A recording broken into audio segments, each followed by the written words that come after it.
Les vraies voix Sud Radio. 3 mots dans l'actu qui sont mode, explication et diffamation. Haro sur la fast fashion, la mode éphémère. Les députés lancent l'examen de la proposition de loi pour freiner les vêtements d'importation à prix cassé avec malus environnemental et interdiction de la publicité. L'explication de texte d'Emmanuel Macron ce soir à 20h. Le président va parler soutien de la France à l'Ukraine après ses déclarations controversées sur le possible envoi futur de troupes occidentales.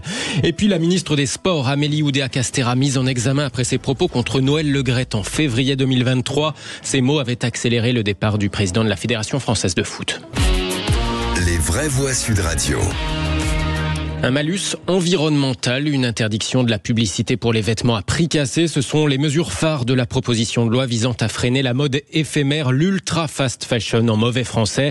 Texte proposé par le groupe Horizon, soutenu par le gouvernement et étudié par l'Assemblée nationale depuis cet après-midi. Ces mesures feraient de la France le premier pays au monde à légiférer pour limiter ces dérives, assure le ministre de la Transition écologique, Christophe Béchu. 97% du textile que nous consommons est importé. Souvent, depuis l'autre bout du monde, produit dans des conditions sociales et environnementales désastreuses, avec une industrie textile qui a quasiment disparu en 30 ans en France. Nous savons aujourd'hui que notre planète meurt de cette mode du bout du monde, ultra rapide, de cette mode sans limite. Un tiers du fret aérien mondial est directement relié à ces pratiques. C'est la mode qui consomme et qui pollue la ressource en eau, qui contribue à l'essor de la pollution plastique dans les océans. C'est la mode qui jonche et qui souille les plages et les ruisseaux d'Afrique. Nous devons agir.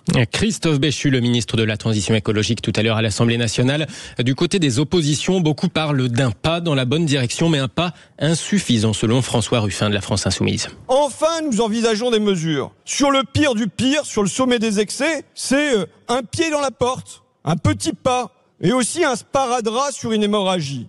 Une hémorragie d'emploi dans l'industrie, hier, dans le commerce aujourd'hui, avec Pimki, Camaïeu, Naf-Naf, une hémorragie pour une planète qui saigne. Le grand choix qui nous sépare, il est celui du est-ce qu'on laisse faire le libre-échange? Est-ce qu'on laisse faire cette mondialisation? Ou est-ce qu'on lui impose des règles? Et on ne pourra pas réguler sans, à un moment, des protections, des barrières douanières, des quotas d'importation, des protections tarifaires.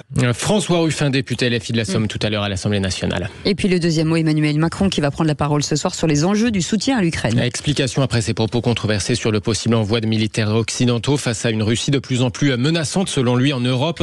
À 3 mois des élections européennes, justement, son entretien aux 20h de TF1 et France 2 marque aussi dans les faits son entrée dans la campagne. Émission spéciale à suivre également sur Sud Radio après 20h avec Jean-Marie Bordry. Et puis 3e mot, diffamation. On vient d'apprendre la mise en examen d'Amélie Oudéa-Castéra. La ministre des Sports mise en examen pour diffamation contre l'ancien président de la Fédération française de foot, Noël Le Graët. Enquête conduite par la Cour de justice de la République, la seule à juger les ministres dans l'exercice de leurs fonctions.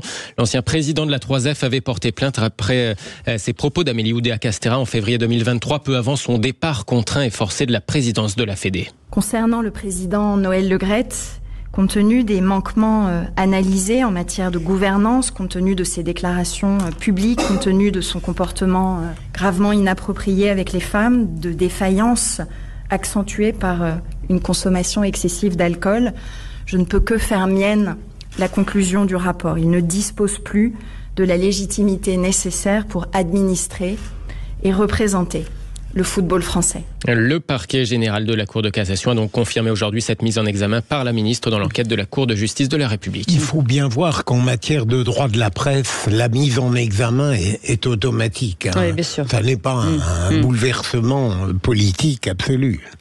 Merci beaucoup Félix Mathieu. Allez, vous restez avec